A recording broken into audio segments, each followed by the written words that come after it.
வாழ்க வளமுடன். ஒரு நாட்டில் அரசர் எல்லா புலவரையும் கூப்பிடுவார். இன்றைக்கி அரசர் கூட்டருக்கு எல்லோரும் வாங்க அப்படின்னு சொல்லிட்டு, சரி எல்லோரும் புலவரும் வருவாங்க, நாட்டில் ஜனங்களும் எல்லாம் உட்காருவாங்க. உட்காந்தோடனே அரசர் ஒரே ஒரு கேள்வி கேட்பார், எது கடினமானது அப்படின்றது கேட்பார்.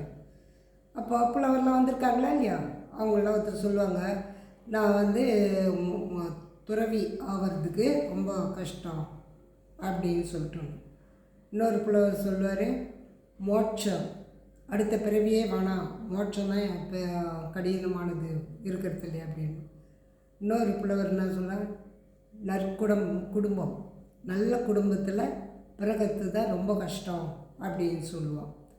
அப்படி சொல்லும்போது அவருக்கு அந்த பதில் ஒத்து வரல. என்னடா நம்ம ஊரில் இவ்வளோ மகான்களாங்கிறாங்க, எதையும் இது பண்ணாது எல்லாத்தையும் திறக்கணுன்றது, எது பற்று இல்லாதுக்கிறாங்களே இவங்க, பரவாயில்ல அப்படின்னு சொல்லிட்டு இருப்பாங்க. அப்போ அந்த தெனாலிராமன் அங்கே இருப்பான், சொல்லுவான், அரசே பதில் அது இல்லை அப்படின்வான். என்ன சொல்கிறாங்க, நம்ம இதில் எல்லா மகான்கிறாங்க, எல்லோரும் தான் எல்லா செயலும் சொல்கிறாங்க, இதை செய்யுங்க அதை செய்யுங்கன்னு. ஆனால் அதை யாருமே கேட்கறதில்ல. கேட்டால் அவங்க ஆசை, அதனால் மற்றவங்க மேலே இது பண்ணி இதை செய்யாத அதை செய்யாதுன்னு சொல்கிறாங்க. அதனால் அவங்களோட மகன்களோட இது ஏற்கிறதில்ல அப்படின்வாங்க. அதுக்கு ஒரு புலவர் சொல்லாரு, ஆமாம் அவங்களாம் முற்றும் துறந்த முனிவர்னு நீங்கள் சொல்கிறீங்க, அவங்களுக்கு ஆசை இல்லாத ஆகுது அப்படின்வான். ஒவ்வொன்றுத்துலேயும் ஒவ்வொரு ஆசை வரும்ல அப்படின்னா. அப்படி இல்லை, ஆசை திறக்கிறது ரொம்ப கஷ்டம், அதுதான் பதில் அப்படின்வான். அப்படியா அப்படின்னு, சரி உனக்கு என்ன பரிசு கொடுக்குறேன் அப்படி. அது எப்படி ஆசை திறக்கிறது முடியாதுன்னு எப்படி சொல்கிறேன். ஆமாம் அரசே, இன்றைக்கி ஒரு பொருள் மேலே ஆசை வரும், சரி வாங்கிடுறேன், முடிஞ்சிடுது, அதோட நிற்கிதா. அடுத்தது யார் மீதாவது அன்பு வருது, அதான்ப்பா சொல்கிறாங்களா ஆசை, எனக்கு இது பிடிக்கும் ரொம்ப ஆசை அப்படின்னு. பொருள் மீதோ பிள்ளைகள் மீதோ யார் மீதோ ஒரு ஆசை இல்லாமல் இருக்கவே இருக்காது. அது வெளியே காட்டிக்க மாட்டாங்க. மகான்கள்லாம் வெளியே காட்டிக்காமல் நல்லதை சொன்னாங்க, நம்ம ஏற்றுக்கல. அதனால தான் ஆசையை துறக்கணுன்றது, அதான் அரசே பதில் அப்படின்வாங்க. அப்புறம் யோசனை பண்ணி பார்த்து, அரசு கரெக்ட் தான், நானும் அரசு ஆள்றேன், எனக்கு ஒரு ஆசை தான் இருக்குது, எனக்கு எல்லாம் தான் இருந்தால் ஏன் ஆசை வருது, அந்த ஆசை வருது இல்லை. அப்போ வர்றதுக்கு காரணம்னா நம்ம திறக்கலை, நம்ம அரசை போதும், இதுக்கு மேலே நம்ம இப்படி மக்களை கவனிக்கணும், ரொம்ப ஆசைப்படக்கூடாது, அடுத்த நாடு வேணும் இது ஒன்றுன்ற ஆசை வரக்கூடாது அப்படின்ற எண்ணம் அவனுக்கு வரும். இதுதான் கரெக்டான பதில்னு சொல்லிட்டு அந்த ப்ரைஸ் அவனுக்கு கொடுப்பான். இதில் புலவரெலாம் ஒருத்தருக்கு கோவம் வரல, நம்ம சொன்னது ஒத்துக்கல, இவன் எங்கே இருக்கிறான் சின்ன பையன் தெனாலிராமன், அவன் பேச்சு கேட்குறாருன்ட்டு ஒரு கோவத்தில் ஒரு புலவர் சொல்ல, அரசே அவருக்கு பரிசு கொடுக்காதீங்க, நான் ஒரு மகான் ஐஷன் வரேன், அவர் சொல்லுவார் பதில் கரெக்டாக அப்படின்வான்.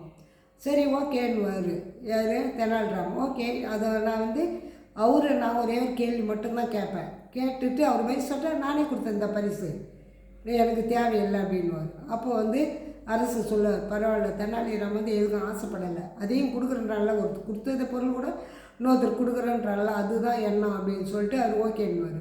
சரி, அந்த ஒரு மகான் ஐஷன் வருவார். அப்போ தெனாலிராமன் கேட்பான், நான் ஒரே ஒரு கேள்வி மட்டும் கேட்டுறேன் அரசு, அது மட்டும் எனக்கு அனுமதி கொடுங்கன்னுவார். சரிப்பா அப்படின்வாங்க. சரி, அவன் மறுநாள் அந்த கூட்டம் கொடுத்து புலவர்கள்லாம் வந்துட்டாங்க. அந்த துறவியை ஐஷன் வராங்க. ஐஷன் வந்தவொடனே கேட்பான், அரசே உங்கள் துறவியே உங்களுக்கு நான் இந்த நாடே உங்களுக்கு கொடுத்துட்றேன் அப்படின்னா. எனக்கு தேவையில்லைப்பா, எனக்கு அந்த அளவுக்கு ஆசை கிடையாது, ஆசைலாம் நான் திறந்து விட்டேன், ஏன்னா புலவர் சொல்லி தானே இட்டுன்னு வந்துடுறாங்க ஒரு ஆளை, அது நான் திறந்து விட்டேன்னு. இல்லைப்பா, என்னோடய ஆசைக்கு நீங்கள் பாதி ராஜ்யத்தை எடுத்துக்குங்க அப்படின்னா. எனக்கு தேவையில்லை அப்படின்னும். பரவாயில்ல, இந்த ப்ரைஸு இவனுக்கே தெனாலிராமன். அரசே, நான் உங்களை எதுக்கு கேட்டேன், நான் ஒரே ஒரு கேள்வி கேட்பேன்னு சொல்லிட்டு, நான் ஒரே ஒரு கேள்வி கேட்டுக்கிட்டோமாண்ணா. ஓகே கேட்டுப்பாங்க. அப்போ நீ திறந்துட்டேன்றல்ல, இவர் கொடுக்குத்த வேணான்றல்ல, இப்போ உங்களுக்கு ஆசை இல்லை. ஆமாம், எனக்கு ஆசை இல்லை. சரி, நான் உனக்கு ஒரு மரண தண்டனை கொடுக்குறேன், ஏற்றுக்கிறியாண்ணா. நான் எங்கே ஏற்றுக்கணும், எல்லா ஜீவராசிக்கும் முக்கியமே உயிர் தான், அதையும் என்னை திறக்க சொல்கிறிய, நான் முட்டாளாண்ணா, நான் வரமாட்டேன், நான் பிச்சை எடுத்து சாப்பிட்டுன்னு இந்த புலவர் தானே எனக்கு வேஷம் போட்டுன்னு வந்தார், அதனால ஆசை எனக்கு இருக்குது இல்லை.